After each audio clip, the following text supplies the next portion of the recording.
कैसी रहनी चाहिए? दिनचर्या मतलब सवेरे सोकर उठने से लेकर के रात में सोते तक। एकदम से तो नहीं रह सकता 100%, मैं नहीं कहती ऐसा, लेकिन फिर भी जहां तक संभव बन पाए आप अपनी दिनचर्या में इन सब बातों का ध्यान रखिएगा। आप बहुत होशियारी के साथ में इसका ध्यान रख सकते हैं और आप बहुत मजे में रहेंगे, क्योंकि कहा गया है नियमित हो दिनचर्या माँ की, ये बहुत जरूरी है। स्वस्थ सुगढ़ पीढ़ी की इच्छा इसके बिना अधूरी है। केवल मन में हम चाहत रखेंगे तो बात नहीं बनेगी। तो सबसे पहले तो सवेरे ब्रह्म मुहूर्त में हमारी बहनें उठें। ब्रह्म मुहूर्त में उठेंगी तो बच्चा हमेशा ब्रह्म मुहूर्त में उठने वाला मिलेगा। बाद में हम लोग बच्चे को चिल्लाते रहते हैं, जल्दी उठो, सोया पड़ा हुआ है और सोया रहता है, कुछ नहीं करता है, ऐसा नहीं करता, वैसा नहीं करता। ये अभी से बन सकता है। तो प्रातः काल जल्दी उठें और आत्मबोध की साधना करें। बिस्तर पर बैठे बैठे भगवान को याद करें, उनको धन्यवाद करें और संकल्प करें कि आज अपने बच्चे के लिए मैं आज का दिन जो बहुत अच्छे से गुजारूंगी और मैं किसी प्रकार से नाखुश नहीं रहूंगी, तनावग्रस्त नहीं रहूंगी और मैं अपने बच्चे से अच्छा गर्भ संवाद भी करूंगी और अपनी दिनचर्या को ठीक रखूंगी। भगवान को धन्यवाद भी दें और संकल्प करें कि मेरा दिन अच्छे से गुजरेगा। बैठे बैठे आप प्रार्थना करें, जागरण प्रार्थना।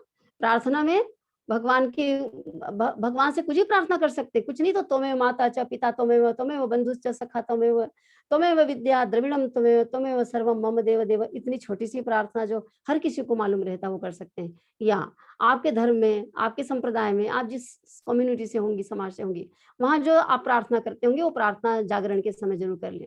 दोनों हाथ फैला करके कर दर्शन करें। बहुत सी बहनें जानती होंगी, देखिए मंत्र लिखा है, कराग्रे वसते लक्ष्मी, कर मध्य सरस्वती, कर मूले तु गोविंद, प्रभाते कर दर्शन। अर्थात ये जो हाथ है वो हमारा एक तरह से क्या है, पुरुषार्थ का प्रतीक है। इसमें भगवान बसते हैं। जो इसकी कीमत समझता है वो जीवन में बहुत सुखी रहता है और हर दृष्टिकोण से वो अपनी प्रगति करता है। फिर जब जमीन में नीचे पांव को रखेंगे तो आप धरती माता को प्रणाम करें।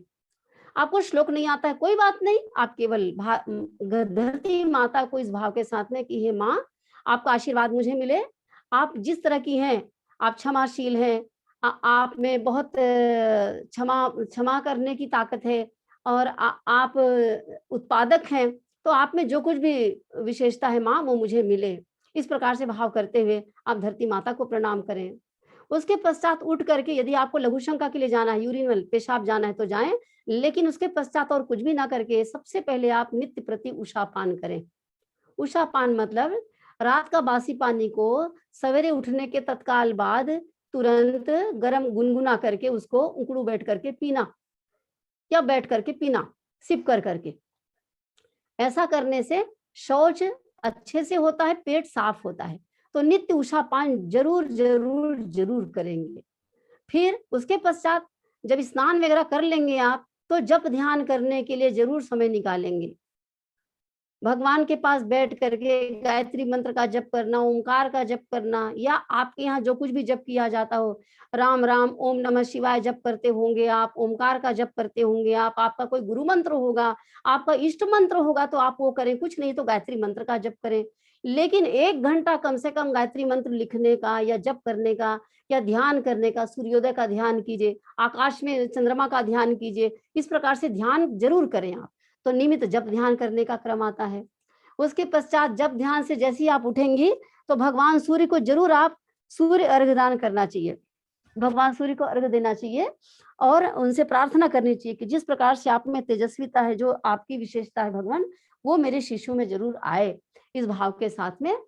और सूर्य अर्घ दे दिया, आपने उपासना संपन्न कर ली। कुछ आसन प्राणायाम करने का है। प्राणायाम में आप डीप ब्रीदिंग, लंबी लंबी सांस खींचना छोड़ना, आसानी से आराम से वो करना है। पेट में बल नहीं पड़ना चाहिए, आराम आसानी से ऊपर ऊपर से आप लंबी गहरी सांसें आप धीरे धीरे लें और छोड़ें। और ये जो आसन दिखाई दे रहे हैं ये आसानी से कर सकते हैं आप, इसमें कोई किसी को पूछने की आवश्यकता नहीं है। ये 4 पैर से जैसे खड़े होते हैं वैसे इस प्रकार से घुटनों के बल इस प्रकार से हो गए और एक बार कमर को ऊपर उठा लिए, एक बार नीचे कर दिए। तितली आसन ये होता है, ये आप कर लीजिए। इससे अपना पेल्विक फ्लोर जो है वो बहुत सशक्त होता है और डिलीवरी बड़ी आसानी से होती है अगर कुछ कुछ आसन प्राणायाम करते रहेंगे तो। स्वल्पाहार करेंगे आप तो स्वल्पाहार में हल्की फुल्की चीजें खाएं और कुछ पौष्टिक चीजें आप ले सकते हैं। ये जो दिखाई दे रहा है घर में बना हुआ तेली मिर्च मसाले युक्त बहुत गरिष्ठ या मांसाहार जैसी चीजें, नॉन वेज जैसी चीजें जो होती है वो पेट को गरिष्ठ बनाती, ये ध्यान रखें। तो स्वल्पाहार में ये सारी चीजें हैं। मैं समझ रही हूँ कि आपको दिखाई दे रहा होगा। अंकुरित आहार ले सकते हैं, बहुत अच्छा है। अंकुरित आहार थोड़ा थोड़ा खाइए आप, ये आपके बच्चे के लिए, आपके लिए, दोनों के लिए बहुत अच्छा होगा। गेहूं के जवारे के रस आप पी सकते हैं। और संगीत सुनते सुनते आप घर में भोजन बनाने का काम है, कपड़ा प्रेस करने का काम है, कपड़े धोने का काम है, कुछ भी आप घर में झाड़ू लगा रही हैं या कुछ भी काम कर रही हैं, हल्का फुल्का जो भी काम कर रही हैं, तो घर में गायत्री मंत्र गूंज रहा है, ओम गूंज रहा है, या कोई ऐसे संगीत चल रहे हैं। संगीत में ध्यान रखने की बात है कि संगीत में जो डिस्को डांस वाला और वो जो वेस्टर्न म्यूजिक आता है ना, उन सब से आप बचिए। इससे बच्चे के मस्तिष्क का विकास बाधित होता है, बच्चे का व्यक्तित्व बाधित हो जाएगा। आप इस समय बहुत पुराने जो साउंड होते, म्यूजिक होते हैं, वो इंस्ट्रूमेंटल जो संगीत होते हैं, जो केवल जिसमें आवाज नहीं होती है, मतलब मुख से बोली हुई आवाज नहीं होती है, केवल इंस्ट्रूमेंटल साउंड जो होता है वो सबसे अच्छा होता है। वो संगीत सुन करके आपके बच्चे का विकास बहुत अच्छा होगा। भोजन जब करेंगे तो आप सात्विक भोजन करें।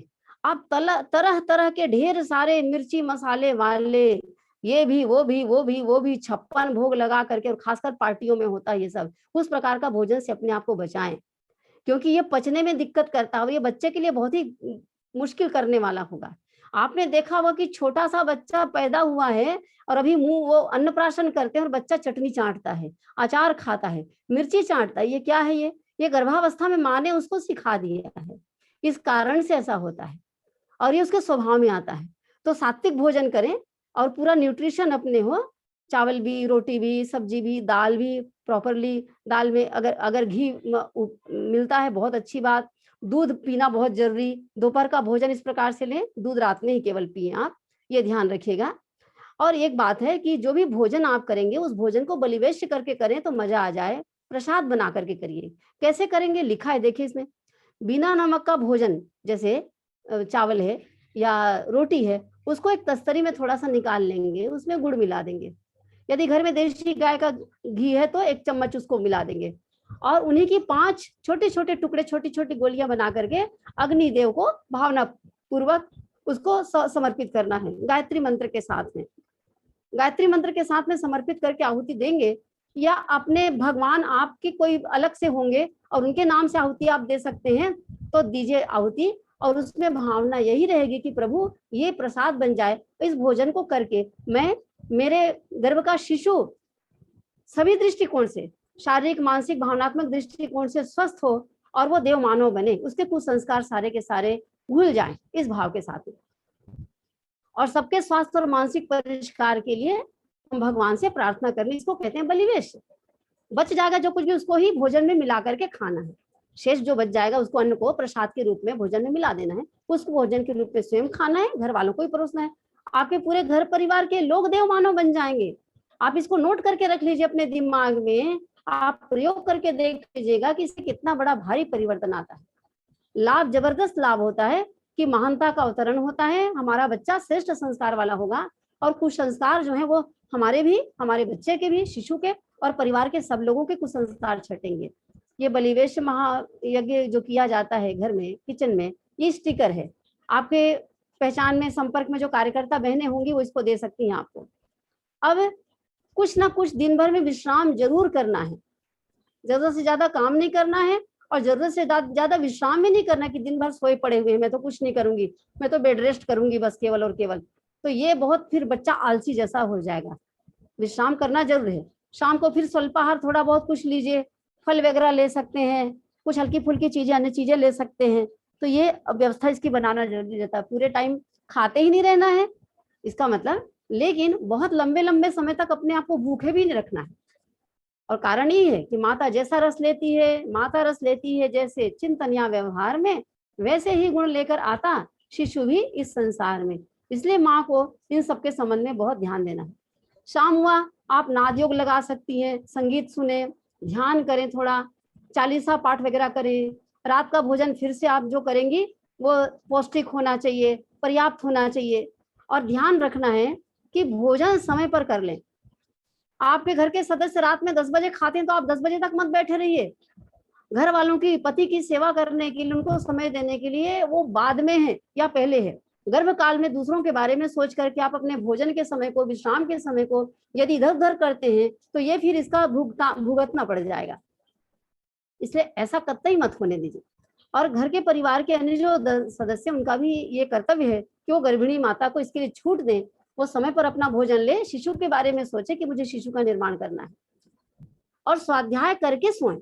जब आप सोएंगी रात्रि में तो भी आपको समय पर सोना है, और सोने से पहले कुछ ना कुछ पढ़ करके सोइए, क्योंकि जो जिस मानसिकता के साथ हम रात्रि में सोते हैं वो रात भर हमारे अचेतन मन में बना रहता है।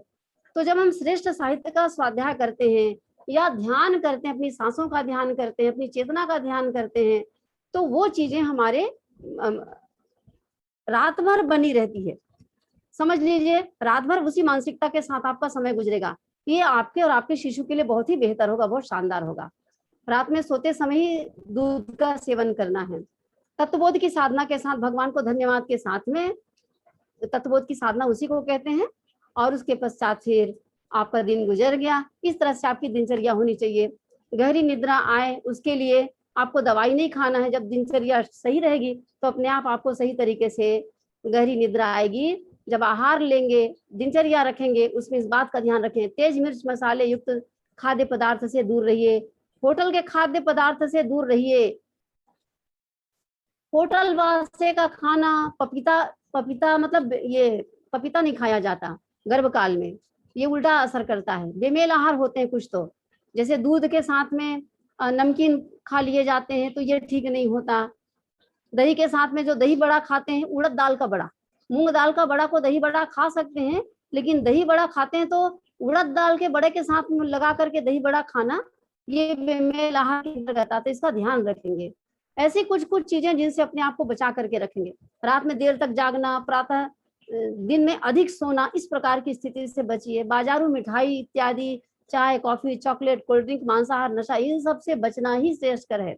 ये समझ लीजिए बहनों, बच्चे के जन्म लेने के पश्चात आप बच्चे को क्या बनाना चाहते हैं, आप बच्चे से क्या चाहते हैं, जो आप चाहते हैं वही गर्भकाल में गर्भवती माता को करना पड़ेगा। यदि वो जिस अनुपात में ऐसा करेगी, उसी अनुपात में उसका शिशु जो है वो उतना ही प्रतिभाशाली, उतना ही स्वस्थ, उतना ही शानदार बनेगा। यदि ध्यान नहीं रख पाएगी तो मुश्किल हो जाएगी। इसलिए याद रखिए, हर क्षण आपको 9 महीने याद रहना चाहिए कि मैं गर्भवती हूँ। और ये पूरे 9 महीने आप शिल्पकार हैं, शिल्पकार। अपने शिशु का निर्माण का काम में आप निरंतर रत हैं।